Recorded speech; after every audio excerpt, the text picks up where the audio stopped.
दोस्तों, कभी हार न मानना एक अद्भुत गुण है जो किसी भी व्यक्ति को सफलता की ओर ले जा सकता है। ये वह शक्ति है जो हमें चुनौतियों का सामना करने और अपने लक्ष्यों को प्राप्त करने में मदद करती है।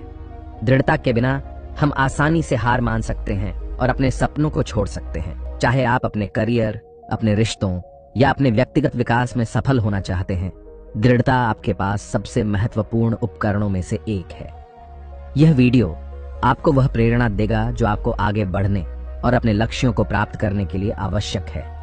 तो आइए इसे आज की बौद्ध कहानी के माध्यम से समझते हैं कि दृढ़ता क्या है और यह हमारे जीवन में कैसे परिवर्तन ला सकती है। एक बार एक बहुत ही दुखी व्यक्ति एक महात्मा के पास आकर कहता है, मैं अपने जीवन से बहुत दुखी हूं। मैं अपने बीवी बच्चों और अपने परिवार को भी खुश नहीं रख सकता। मैं अपने लिए भी कुछ नहीं कर पा रहा। कभी कभी तो मुझे अपनी जिंदगी को खत्म कर देने के भी ख्याल आते हैं। आप इतनी साधनाएं करते हैं, इतनी तपस्या करते हैं, क्या आप मुझे कोई ऐसा मार्ग बता सकते हैं जिससे मैं अपने बुरे वक्त से बाहर आ सकूं? मेरा बहुत बुरा समय चल रहा है। 2 वक्त की रोटी का इंतजाम करना भी मेरे लिए बहुत मुश्किल हो गया है। अब आप ही बताइए कि ऐसे वक्त में मैं जिंदा रहूं तो कैसे रहूं, कैसे अपने परिवार को खुश रखूं? कृपया करके कोई साधारण सा तरीका बताने की अनुकंपा करें ताकि मैं आसानी से समझ सकूं, क्योंकि मैं बहुत पढ़ा लिखा नहीं हूं। अगर आप बड़ी बड़ी ज्ञान की बातें करेंगे तो शायद मैं कभी समझ भी नहीं पाऊंगा। यह सुनकर महात्मा ने मुस्कुराते हुए कहा कि तुम एक काम कर सकते हो मेरा। उसने सामने की तरफ इशारा करते हुए कहा कि उस ऊंची पहाड़ी पर एक मंदिर है और उस मंदिर के पास चींटियों का एक घर है जहां पर हजारों चींटियां रहती हैं। तुम्हें सुनने में बड़ा अजीब लगेगा, लेकिन वह चींटियां उस मंदिर की जमीन को खराब कर देती हैं। उस मिट्टी की उपजाऊ शक्ति वह खत्म कर देती है, जिसके कारण वहां पर कोई भी पेड़ या कोई भी घास पनप नहीं पाती है। तुम मेरा एक काम करो, उसके बाद मैं तुम्हें तुम्हारे सवालों के जवाब दूंगा। तुम 7 दिन तक रोज उस पहाड़ी पर जाओ और उस चींटियों के घर को तहस नहस कर दो, उसको तोड़ दो। जब भी तुम्हें कोई चींटियों का घर दिखे मंदिर के आसपास तो उसे वहीं पर तहस नहस कर देना, लेकिन याद रहे घर को तोड़ने में कोई भी चींटी मरने नहीं चाहिए। इस बात को समझने का प्रयास करते हुए वह युवक वहां से चला गया। शायद उसको कुछ समझ में नहीं आया था कि महात्मा जी ऐसा क्यों करवा रहे हैं। वह तो उन चींटियों पर अन्याय कर रहे हैं, उनका घर तोड़वा रहे हैं, उन्हें नुकसान पहुंचा रहे हैं। आखिर कौन महात्मा ऐसा करेगा? लेकिन फिर भी उस महात्मा की बात मानते हुए वह अगले दिन से ही पहाड़ी पर जाना शुरू कर देता है। जब वह पहले दिन पहाड़ी पर पहुंचता है तो देखता है कि बहुत सारी चींटियां अपना खाना जुटाने में लगी हुई हैं। सारी चींटियां कतार से चल रही थीं और अनाज के छोटे छोटे कण उठाकर अपने घर में जमा करती जा रही थी। यह देखकर पहले तो उस युवक का मन कमजोर पड़ गया। उसने सोचा कि ये इतनी मेहनत करके अपना घर भर रही हैं और मैं इनके घर को तबाह कर दूंगा तो इनको कितना बुरा लगेगा। लेकिन फिर उसने उस महात्मा की बात याद करते हुए उस घर को तोड़ना शुरू कर दिया। जल्द ही चींटियों में हाहाकार मच गया। वह इधर उधर दौड़ने लगी। अभी तक जो कतार में चल रही थी अब वह बिखर गई और इधर उधर अपनी जान बचाने के लिए भागने लगी। थोड़ी देर में घर टूट गया और सारी चींटियां इधर उधर छुपने के लिए भाग चुकी थीं। यह करने के बाद वह युवक दुखी मन से वापस अपने घर पर लौट आया। उसका मन परेशान था, दुखी था, पश्चाताप से भरा हुआ था। फिर उसने अपने बिस्तर में रात में लेटे लेटे ही सोचा कि अब तो उन चींटियों का घर तबाह हो चुका है। अब वहां वापस जाने से क्या प्रयोजन है? अब क्या फायदा होगा? क्योंकि चींटियों का घर तहस नहस करने के लिए महात्मा जी ने कहा था, जो मैं कर चुका हूं। लेकिन फिर कुछ सोचकर अगले दिन उसने फिर से जाने का निश्चय किया और अगले दिन सुबह सुबह उठकर वह वापस उसी पहाड़ी पर पहुंच जाता है। पहाड़ी पर पहुंचकर वह उसी जगह पर पहुंचता है जहां पिछली सुबह उसने उस घर को तहस नहस कर दिया था। लेकिन वह यह देखकर चौंक जाता है कि उन चींटियों ने फिर से अपना घर उसी जगह पर बना लिया था और अब वह फिर से अपने घर के लिए सामान इकट्ठा करने में जुटी हुई थी। उस आदमी को देखकर लगा कि यह चींटियां कितनी मूर्ख हैं। इनको पता है कि कल ही इनका घर इसी जगह पर तबाह किया गया है और उसी जगह पर उन्होंने अपना नया घर भी बना लिया। और यह सोचकर वह आदमी हंसने को हुआ। लेकिन फिर से महात्मा की बात याद करते हुए उसने उन चींटियों का घर फिर से तबाह करना शुरू कर दिया। फिर से उन चींटियों में हलचल मच गई और थोड़ी देर में वह चींटियां इधर उधर अपनी जान बचाने के लिए भागने लगी। कुछ ही देर में उनका घर फिर से नष्ट हो गया और वह युवक थोड़ा संतोष के भाव से कि इस बार तो मैंने अच्छी तरह से उस घर को तबाह कर दिया है, अब तो वह चींटियां यहाँ पर अपना घर बना ही नहीं पाएंगी। इसीलिए जाने से पहले उसने उस घर पर ठंडा पानी भी डाल दिया ताकि चींटियां वहां पर अपना घर न बना सकें। और इस तरह अपना कर्म पूरा करके वह युवक फिर से अपने घर लौट आया। आज रात में सोते वक्त फिर से वह इंसान यही सोच रहा था कि क्या महात्मा यह सही काम करवा रहे हैं? क्या किसी का घर तबाह करना किसी सिद्ध पुरुष को शोभा देता है? क्या हो अगर वह महात्मा सिद्ध पुरुष हो ही ना? क्या होगा अगर वह मुझे बेवकूफ बना रहे हो? लेकिन फिर उसने निश्चय किया कि मैं अपने काम को पहले पूरा कर लेता हूँ, उसके बाद ही पता चलेगा कि महात्मा मुझसे ऐसा क्यों करवा रहे थे। और यही सोचकर वह रात में सो जाता है। अगले दिन सुबह उठकर वह फिर से उसी पहाड़ी की ओर निकल जाता है। पहाड़ी पर पहुंचकर वह उसी जगह पर पहुंचता है जहां पर उसने उनके घर को तबाह कर दिया था, और वह यह देखकर खुश हो जाता है कि वहां पर कोई भी घर नहीं था। सारी चींटियां वहां से भाग चुकी थीं। अब उसने सोचा कि अब मेरा रोज रोज आने का क्या प्रयोजन, क्योंकि चींटियां तो अपना घर बदल चुकी हैं और महात्मा जी ने मुझे 7 दिन आने के लिए कहा था, लेकिन आज तो तीसरा ही दिन है। अब बाकी 4 दिन वापस आने का क्या प्रयोजन? और यही सोचकर उसने निश्चय किया कि यहाँ से वह सीधा उसी महात्मा के पास जाएगा और उनको यह सारी खबर बता देगा। जब वह वापस मुड़कर उस पहाड़ी से उस महात्मा की कुटिया की तरफ जाने लगा तो उसने देखा तो अचानक उसकी नजर एक और घरौंदे पर पड़ी जो कि चींटियों का ही बनाया हुआ था। मतलब कि वह घरौंदा चींटियों ने ही बनाया था और अब वह चींटियां नए घर में वास कर चुकी थीं। यह नया घर उनके पुराने घर से थोड़ी ही दूरी पर था, और जब उस युवक की नजर उस घरौंदे पर पड़ी तो उसने सोचा कि शायद महात्मा को पता था कि यह चींटियां अपना घर यहाँ से बदलकर किसी दूसरी जगह पर बना लेगी, इसीलिए उन्होंने मुझे 7 दिन आने के लिए कहा था। और यह विचार करके वह उसका नया घर भी तोड़ने के लिए पहुंच जाता है। जब वह वहां पहुंचा तो चींटियां उसी तरह अपने कार्य में लगी हुई थीं। वह अपने लिए खाना इकट्ठा कर रही थी और अपने घर में जमा करती जा रही थी। जो पुराना घर टूटा था वहां भी अनाज के कण बचे हुए थे और चींटियां वहां से भी अनाज इकट्ठा कर करके वापस अपने नए घर में ला रही थी। अब यहाँ पर फिर से युवक का मन थोड़ा कमजोर पड़ गया, क्योंकि वह खुद भी कमजोर था, खुद भी वक्त का मारा हुआ था। इसीलिए उसके मन में उन चींटियों के प्रति दया का भाव उमड़ रहा था। उनके ऊपर उसे दया आ रही थी।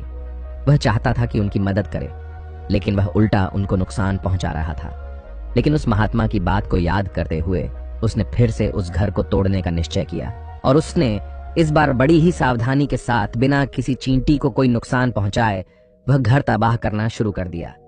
वक्त थोड़ा ज्यादा लगा, क्योंकि किसी भी चींटी को नुकसान न पहुंचाने की शर्त महात्मा ने पहले ही रखी थी। इसीलिए उसको बड़ी सावधानी के साथ उन घरों को तबाह करना था। लेकिन आखिरकार उसने उस घर को भी तबाह कर दिया, और उस घर को तबाह करने के बाद वह बड़े ही दुखी मन से, इस बार वह पहले से भी ज्यादा दुखी था, क्योंकि उसने उनका नया घर भी तोड़ दिया था। वह उन चींटियों को बसने ही नहीं दे रहा था, और वह अब अपने आप को शैतान या दानव समझने लगा था। लेकिन फिर भी उस महात्मा की बात को मानते हुए वह अपने घर पर दुखी मन से वापस आ गया। रात में सोने से पहले एक बार उसने फिर से सोचा कि मैं कितना बड़ा शैतान हूँ, कितना बड़ा दानव हूँ। पुराना घर तो छोड़ो, मैं उन चींटियों को कहीं भी बसने के लिए कोई जगह ही नहीं दे रहा हूँ। वह चींटियां मेरे बारे में क्या सोचती होंगी? वह कितना दुत्कारते होंगे उस परमात्मा को जो मेरे द्वारा यह काम करवा रहा है। लेकिन फिर भी उसने अगले दिन जाने का निश्चय किया, और अगले दिन सुबह सुबह वह फिर से वहां पर पहुंच गया। वह यह देखकर फिर से आश्चर्यचकित रह जाता है कि इस बार चींटियों ने एक और नई जगह पर अपना घर बना लिया था।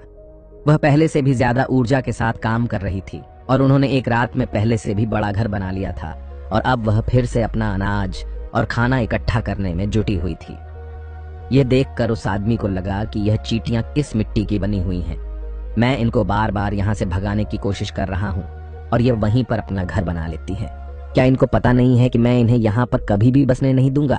यह चींटी है, दिखने में इतनी छोटी है, लेकिन फिर भी यह मुझसे हार नहीं मान रही है। बड़े ताज्जुब की बात है। और इस बार उसने गुस्से में उस घर को तहस नहस करना शुरू कर दिया।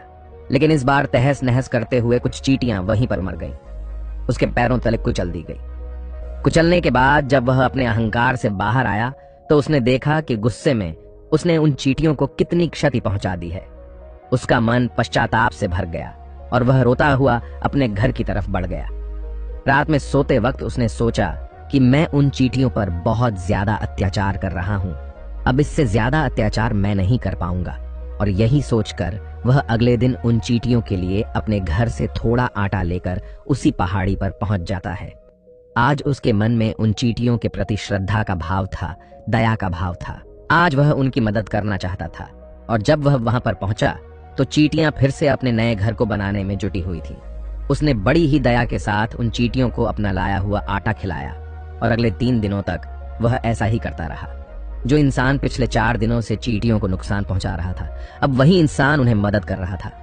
वह रोज सुबह जाता और उन चींटियों को अपने हाथों से आटा खिलाता। 7 दिन के बाद वह युवक उस महात्मा के पास पहुंचकर हाथ जोड़कर बोलता है कि हे महात्मा जी, मुझे माफ कर देना। मैंने उन चींटियों का घर तबाह करने के लिए बहुत कोशिश की। मैंने उनका घर तबाह किया भी। एक बार नहीं, 4 बार मैंने उनका घर तोड़ा। उसके बाद मैं हिम्मत नहीं कर पाया, उनके घर को नहीं तोड़ पाया। मैं समझ सकता हूं कि मैंने आपका काम पूरा नहीं किया और इसके बदले आप मुझे वह तरीके भी नहीं बताएंगे जो कि मुझे मेरे बुरे समय से बाहर निकाल सकते हैं। लेकिन मुझे इसका कोई दुख नहीं है। मुझे लगता है कि मैंने जो किया वह सही किया, इसीलिए मैं आपसे आज्ञा लेकर वापस जा रहा हूं। कृपया मुझे वापस अपने घर जाने की आज्ञा दीजिए।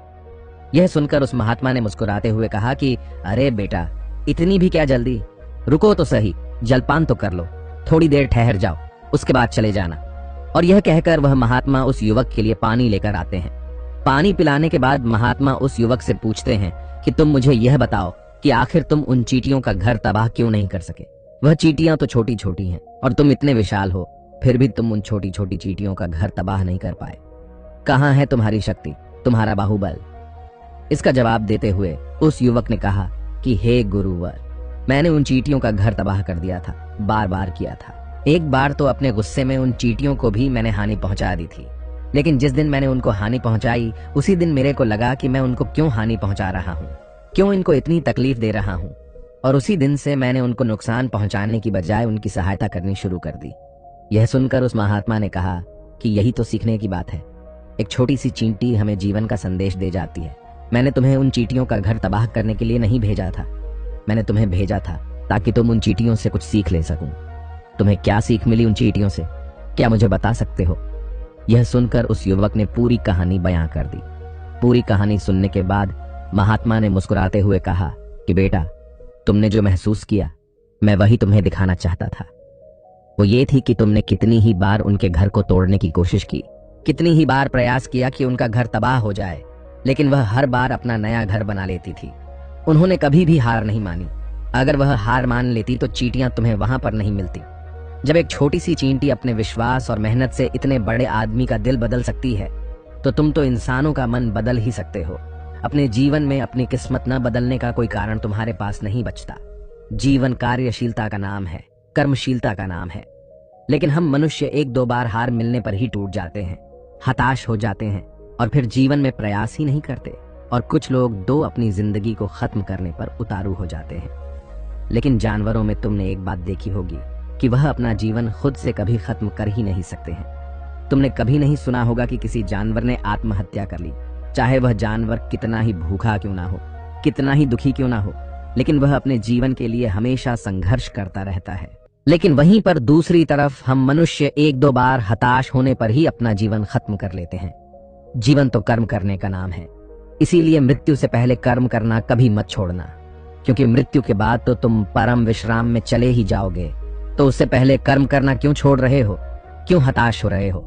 अगर तुम्हारा एक घर टूट गया है तो दूसरा घर बनाने का प्रयास करो, कोशिश करो, और कोशिश करने वालों की कभी हार नहीं होती। ये तुम उन चींटियों से देख चुके हो। देखने में तुमसे कितनी छोटी है वह चींटियां और तुम इतने बड़े हो, लेकिन उनका मन तुम्हारे मन से इतना बड़ा है, इतना विशाल है, इतना दृढ़ संकल्प है कि इतनी बार घर टूटने पर भी उन चींटियों ने कभी हार नहीं मानी। दूसरी सीख यहाँ से लेने की थी, वह यह थी कि जब भी हमारे ऊपर बुरा समय आता है, हमें लगता है कि यह समय कभी नहीं जाएगा, यह समय मेरे जीवन को बर्बाद कर देगा, मुझे कभी नहीं जीने देगा। और अपने इन्हीं ख्यालों से, जिनका असलियत में कोई भी अस्तित्व नहीं है, वह सिर्फ विचार हैं, और वही विचार हमारे मन को दुखी कर देते हैं और इसीलिए हम प्रयास करना भी छोड़ देते हैं। लेकिन तुम खुद सोचो कि बार बार प्रकृति हमें दुख पहुंचाएगी, नुकसान पहुंचाएगी, लेकिन कब तक पहुंचाएगी? अगर हम बार बार फिर से उठकर फिर से नया प्रयास करते रहेंगे तो प्रकृति भी हमारे सामने घुटने टेक देगी और वह भी एक दिन हमारे ऊपर दयावान हो जाएगी और वह हमें सब कुछ देने लगेगी जिसकी हमने कभी कामना की थी। इसीलिए यह भी कहा जाता है कि बुरा वक्त किसी का भी हमेशा नहीं रहता। तुमने खुद देखा कि तुम उन चींटियों को तबाह करने के लिए पहुंचे थे, लेकिन बाद में तुम्हें उन चींटियों को अनाज और आटा देने लगे। तुम ही उन पर कृपालु हो गए। क्यों हुए? क्योंकि तुमने देखा कि वह चींटियां हार ही नहीं मान रही है, इसी तरह अगर तुम भी अपने जीवन में कभी हार नहीं मानोगे तो एक न एक दिन ये प्रकृति तुम्हें वह सब कुछ देगी जो तुम अपने जीवन में पाना चाहते थे। इसीलिए हमेशा याद रखना, हमें बिना रुके बिना थके और बिना परिणाम की चिंता के बस कार्य करते जाना है। और दूसरा यह कि एक न एक दिन प्रकृति तुम्हारे उस कर्म का परिणाम तुम्हें जरूर देगी।